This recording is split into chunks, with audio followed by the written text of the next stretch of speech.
A bunch of my favorite skincare products under 20 bucks because I don't think we need to spend a lot of money. And for reference, I have absolutely nothing on. I'm going to show you how each one works.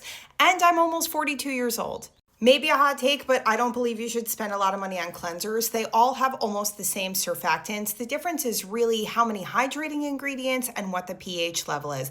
I believe in a low pH for myself. I'm not saying it's the right thing for you.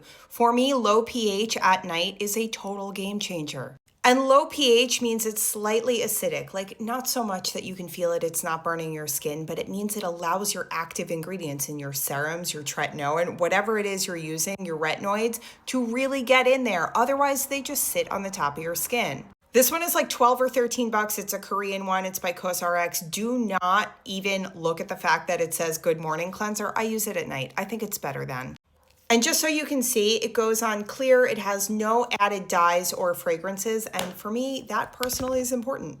Moving on, Korean Milky Toner. This one is about 20 bucks. I know that's like at the top end of our spectrum here, but it is a near identical dupe for the Laneige one, which may or may not be produced in the same factory with nearly identical ingredients. Now the Laneige one is a spritz formula, which is nice also, but this, you just shake it up, put some on a cotton pad after cleansing, go around. It's loaded with ceramides, it helps protect your skin barrier. I'm skipping over serums and moisturizers right now because I think everyone has their own, but if you want me to get into what I am personally using, I will happily do that in a whole separate video. Just let me know in the comments. Okay, so after serums and moisturizers and whatever else you want to use, you need sunscreen. And I know a lot of people say they don't, but they do.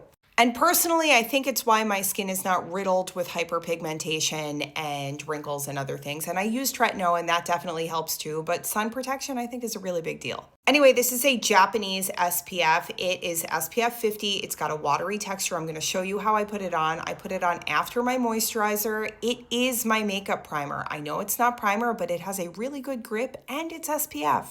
Okay, here we go. And I mix it in with a brush the way I would with primer. If you want details on the brush, I will do that also, but this is also a cheap brush.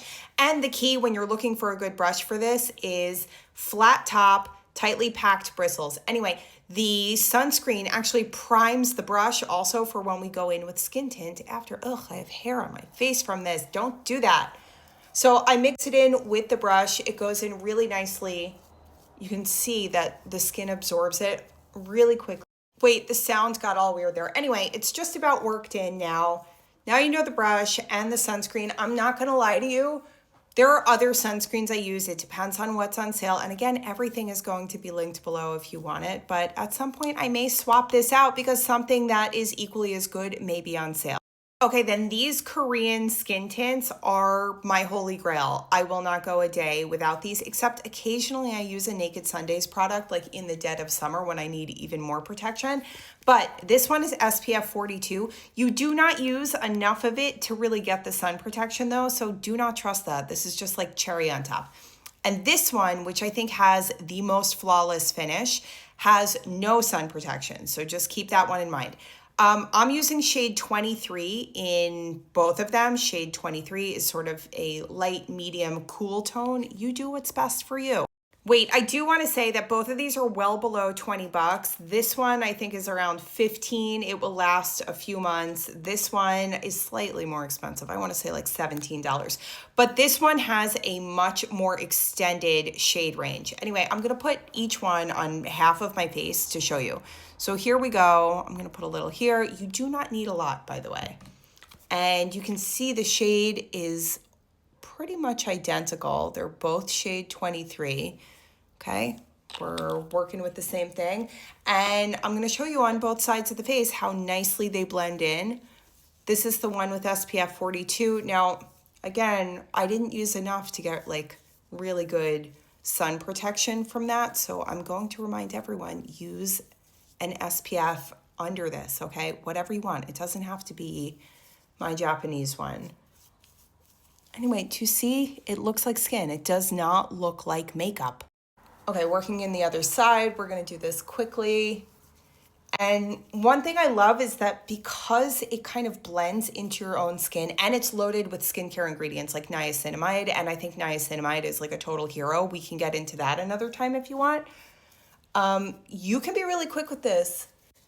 It's super forgiving And you don't have to have like the most precise brush strokes of all time. Just get it in there. You can do it with your fingers if you want. And there are a lot of times where like I'm traveling for work, I forget my brush because my mind is somewhere else, and I end up just doing this entirely with my hands. Okay, full disclosure, I just put a little bit of contour, like a very small amount, and some eyeliner. So if I look a little different than like 5 seconds ago, you know exactly why. Okay, these are my $5 heroes. I do not ever, ever, ever believe in eyelash extensions. Like occasionally I will wear falsies if I have a TV appearance, but like I don't like permanent things on my eyes.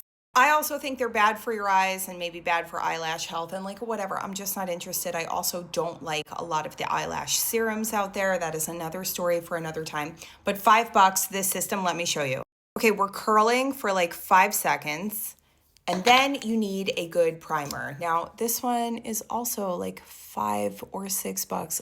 I don't know if you can see that. It kind of looks ghosty, but this is building up each individual lash in terms of volume, but also length. Okay, and then it adds like a little bit of a tackiness to help your tubing mascara really adhere and go so much further and so much longer. Hold on, here we go. Can we see the difference between the eyes now? We're getting in there. Here we go. Can you see that? Okay, here we go. You can see the difference. This is the one that I did, and it took like 10 seconds, and this is the one I did not do. And because it's a tubing mascara, it's got polymers instead of waxes. The ones with waxes, even if you spend 40 or 50 bucks on an Armani mascara or any of the others, if you have a lot of oils around your lids, you have aging skin, you use eye creams, anything that adds moisture to the area, those are gonna flake. But polymers won't flake. Think of them as sort of like cousins of plastic. And the best part is you can slide each little tube off after if you decide you don't want your mascara on. It also dissolves really nicely with a little soapy water. Okay, this is getting very long. If you want more, let me know.